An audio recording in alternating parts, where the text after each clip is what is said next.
Aula 11 Hardware. Listando o hardware.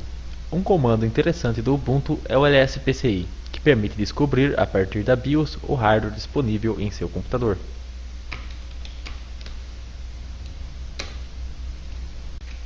Muitas vezes, lspci pode identificar incorretamente ou imprecisamente o dispositivo. Neste caso, podemos usar o comando update PCI IDs, que permite atualizar a lista e os nomes dos dispositivos disponíveis.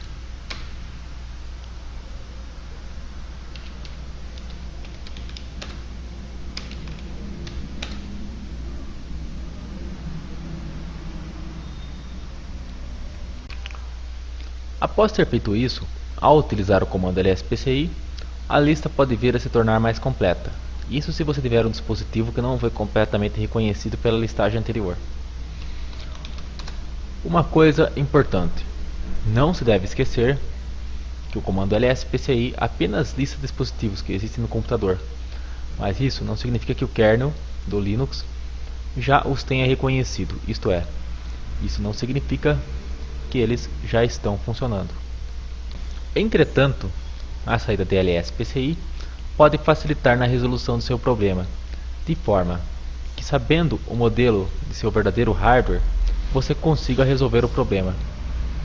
Isto porque muitos fabricantes diferentes podem produzir um hardware de mesmo chipset, só que de outro hardware, de forma que mesmo que você conheça o modelo de dispositivo, este pode ser apenas um nome de marketing daquele dispositivo, que no caso do Windows ajuda a achar drivers, mas não no caso do Linux. Ainda há outros comandos para o diagnóstico do hardware, como por exemplo o comando lsusp, que permite descobrir, por exemplo, o modelo de chipset de uma webcam. Uma coisa interessante sobre o comando lspci é que você pode determinar se o kernel já conseguiu carregar algum módulo para aquele dispositivo com lspci-k. Além disso, para dispositivos que não possuam ainda um módulo possível, lspci mostra uma possibilidade, um módulo capaz de lidar com aquele dispositivo. Módulos. Como dissemos anteriormente, apesar de lspci e lsusb listar o hardware instalado, isso não significa que o software, isto é, que o Linux, os tenha reconhecido, sendo preciso um módulo que permita seu correto funcionamento. No Linux, ao invés dos drivers tradicionais, que são como programas carregados que auxiliam o SO, trechos de código são incluídos no kernel em execução.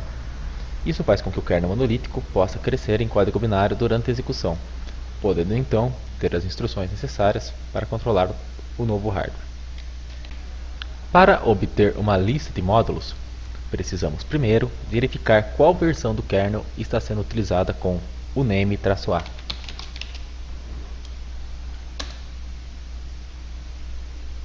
Ao determinar a versão, podemos listar os módulos com find/lib-modules e a versão do kernel.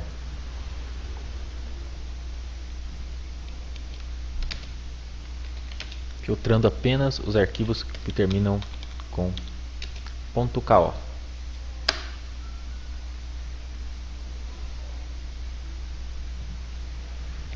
Para facilitar a leitura da lista, podemos redirecionar essa saída para um arquivo chamado lista.txt, assim.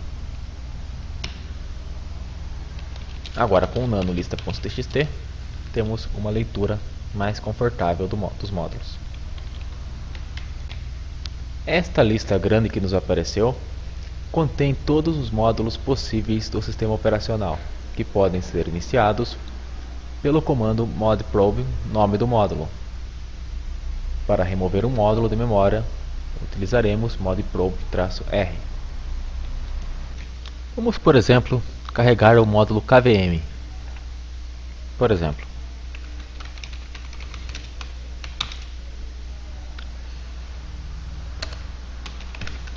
assim, carreguei o módulo kvm.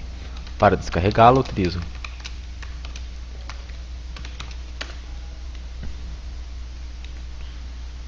Normalmente, os módulos são inicializados automaticamente pelo serviço dev. Ele é responsável não apenas por popular o diretório /dev com os dispositivos, mas detectá-los e iniciar os módulos corretos. Podemos ativar o dev com sudo service o dev start, mas normalmente nosso SO já fez isso para nós. Quando um dispositivo não é detectado ou parcialmente detectado, como por exemplo uma webcam ou uma placa de vídeo, temos duas opções para tentar instalar esse dispositivo. No Ubuntu, a primeira opção é clicar em Sistema, Administração, Drivers e Hardware, supondo que temos conexão com a internet.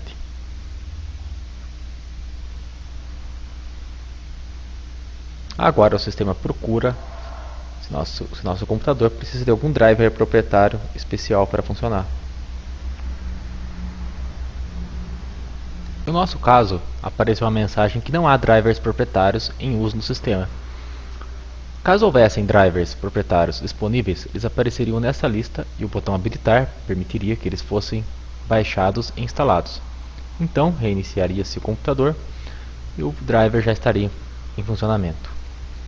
Esta é sem dúvida a forma mais simples de resolver problemas com drivers. Portanto, antes de qualquer outra solução, busque Sistema, Administração, Drivers e Hardware. Uma outra forma de resolver problemas com a detecção de novos dispositivos é primeiro pensar nesse problema. Por exemplo, vamos imaginar que temos um problema com a placa de rede. Se digitarmos ls-pci e pressionar Enter, vamos nos deparar com um dispositivo identificado como Ethernet Controller, que normalmente denota dispositivos de uma rede cabeada. Outros são identificados como Network Controller ou Network Device. Agora, copiamos a parte responsável por identificar o controlador, selecionando-a e escolhendo copiar. Agora vamos no navegador da internet e acessamos o Google. Vamos colar a linha respectiva no Google.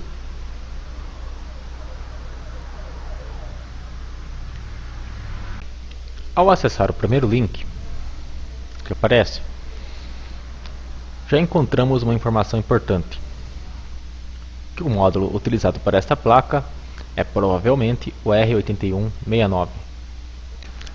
Antes de procurar o módulo, vamos verificar se ele já não está instalado no nosso kernel, digitando mod probe R8169. Como nada foi retornado, significa que o módulo já está instalado. O que faríamos caso o módulo não estivesse instalado e a placa não estivesse funcionando? Bem, vamos pesquisar pelo nome do módulo no Google.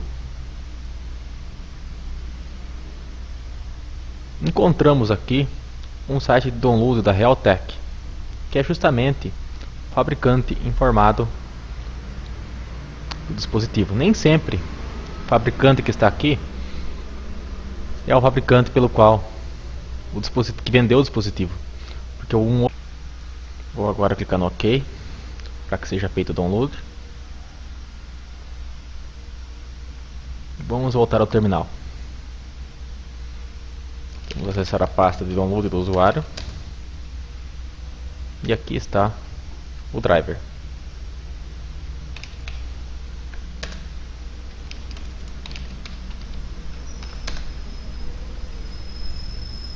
Para descomprimir esse arquivo do tipo tar.pc2, devo utilizar o tar -x de extrair, o j de compressão pz2 em vez do z, que é usado no gz,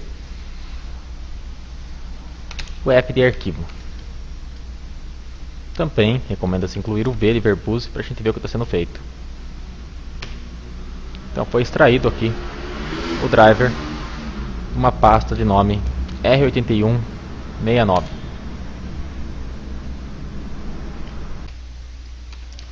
Como nesse tar.gz não temos o script configure, apenas o arquivo makepile, utilizamos o comando make para compilá-lo.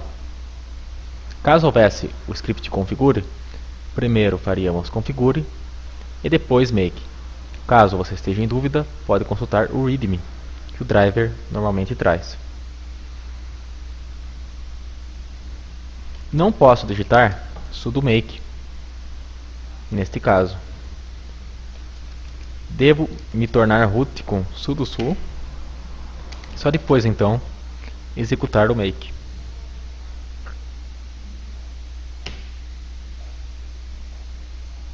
Pronto, o driver foi compilado.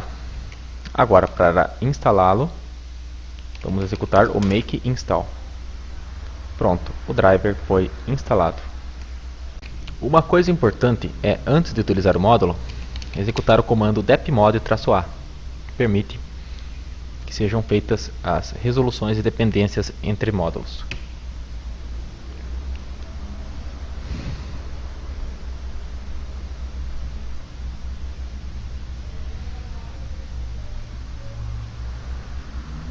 É bem provável que após reiniciar o computador, a placa já esteja funcionando, porque o UDEV irá acabar carregando este módulo automaticamente. Caso isso não ocorra, podemos aproveitar e incluir uma entrada para este módulo no /etc/módulos. Então, acrescento o nome genérico do módulo, que é R8169, dentro do /etc/módulos e salvo. Como você viu, configuramos o /etc/módulos para que o módulo fosse chamado automaticamente na inicialização. Bem, nem sempre é simples assim instalar um módulo no Linux. Muitas vezes, você pode se deparar com algum problema na instalação do módulo, como erros e dependências. Para resolver isso, siga o vídeo da aula de instalação de programas, em que mostramos a instalação de um programa via código-fonte, pois o processo é o mesmo, exceto pelo comando depmod-a ao fim da instalação de um driver, o que nem sempre também é obrigatório, mas é recomendável. Instalação de drivers de som. Placas de som no Linux possuem uma forma diferente de serem reconhecidas, sendo que praticamente nunca, em caso de problemas, você terá de baixar o módulo específico, mas sim atualizar o conjunto de drivers ALSA. Para obter o ALSA, basta visitar o site do projeto ALSA. Vamos clicar em Firefox, www.alsaproject.org, e agora é só aguardar. No site do ALSA temos várias opções de downloads. ALSA Driver, que contém os módulos e drivers ALSA. ALSA Lib, que possui as bibliotecas para a funcionalidade do ALSA com outros programas. ALSA Utils, que possui alguns utilitários de controle do ALSA. ALSA Tools, que possui programas que podem ser usados junto com ALSA. ALSA OSS, que é uma camada de compatibilidade do ALSA para programas antigos, entre outros downloads.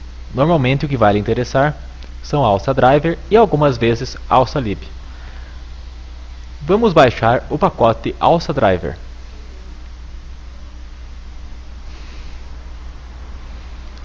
Vou clicar em OK para salvar e é só aguardar.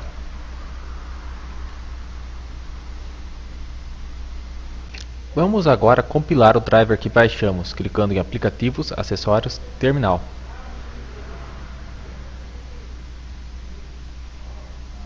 Vamos entrar no diretório Download, tar-jxapp, colocar um V aqui para ficar um verbose. Vamos entrar no driver, conjunto de drivers, e agora a gente roda o comando /configure e aguarda. Só aguardar. Agora estamos prontos para executar o comando make e depois o comando make install. Nesse ponto é só aguardar.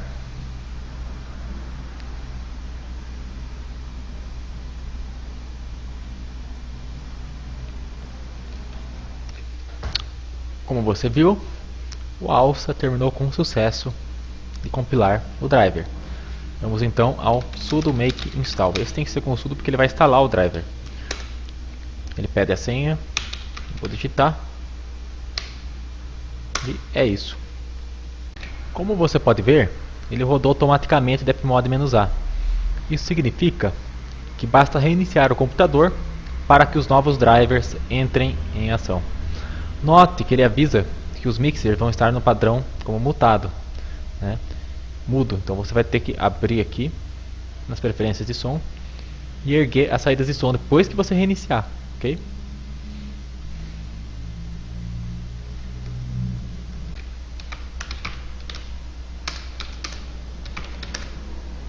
Esta foi a instalação do Alça. Lembre-se, nunca atualize o Alça se sua placa já está funcionando, pois pode acontecer exatamente o contrário, isto é, sua placa deixar de funcionar. Instalação de impressoras. Atualmente, o Linux utiliza o servidor de impressão CUPS para dar suporte a impressoras de rede, locais ou compartilhadas. O CUPS possui uma interface bastante simples, em estilo web, para configurar impressoras. Para instalar uma impressora, precisamos então saber se o CUPS está sendo executado. Para isso, você poderá digitar o comando ps-a grep CUPS. Como você pode ver, o CUPS já está em execução. Caso ele não estivesse, poderíamos iniciar o serviço do CUPS com sudo service CUPS start. Em distribuições mais antigas, ainda há outra possibilidade que é barra-etc barra init.d, que equivale a digitar o service, tem que ter o sudo também. Pode ser necessário colocar o CUPS na inicialização, caso ele ainda não esteja. Nesse caso digitamos update rc.d CUPS enable.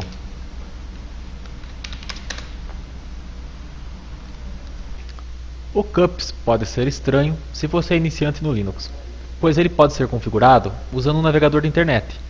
Apesar disso parecer estranho para o iniciante, é possível, pois o CUPS, que está em execução neste computador, mantém para ele próprio uma espécie de site que pode ser acessado por ele mesmo. Vou agora abrir um navegador qualquer de internet. No meu caso, tenho o Firefox.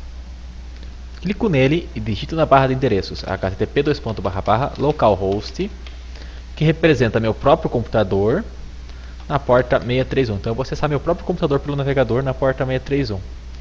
Isto irá abrir o site de configuração do CUPS. Vamos à aba Administration. Para instalar uma impressora, irei utilizar o botão Add the Printer. Tendo a impressora conectada, irei clicar então no botão. Claro que é recomendável ter a impressora ligada. Ops.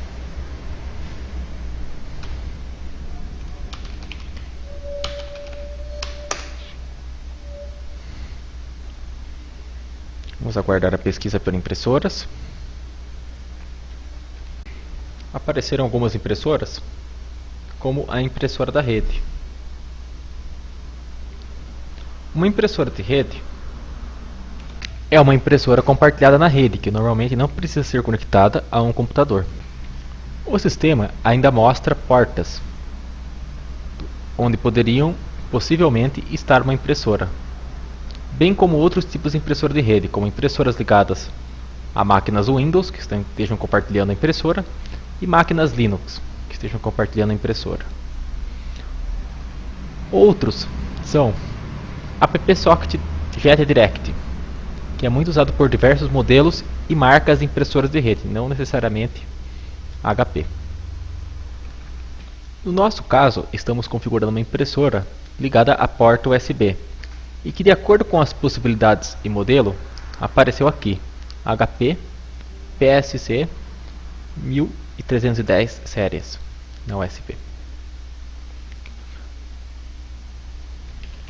Pode acontecer de termos bugs, e às vezes uma impressora aparece duas vezes, sendo que em caso de problemas devemos tentar as duas possibilidades. Vou começar com essa, pois ela citou a porta USB onde liguei a impressora. Agora ele pede algumas informações como nome da impressora, que eu vou manter assim, descrição do que faz aquela impressora, por exemplo, localização, vou colocar sala 1. Ele também pergunta se eu quero compartilhar essa impressora na rede, para que um computador que não seja o meu possa estar imprimindo através do meu. Então o meu seria um servidor de impressão, que não é o caso. Eu vou clicar em continue.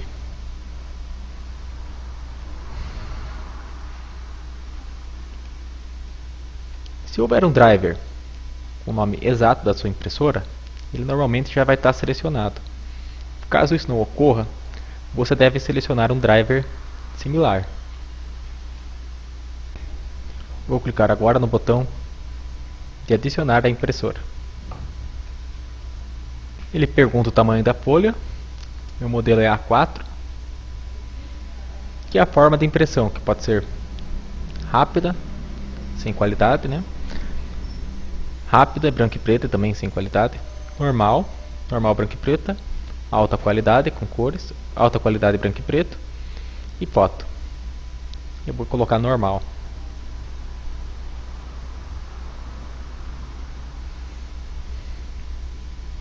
Aqui ele diz que a impressora foi instalada com sucesso.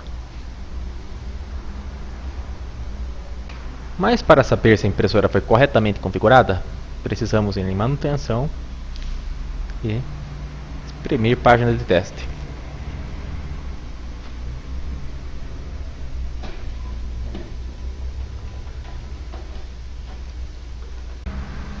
Se sua impressora imprimiu corretamente, significa que a configuração deu certo. Este é o fim da aula 11.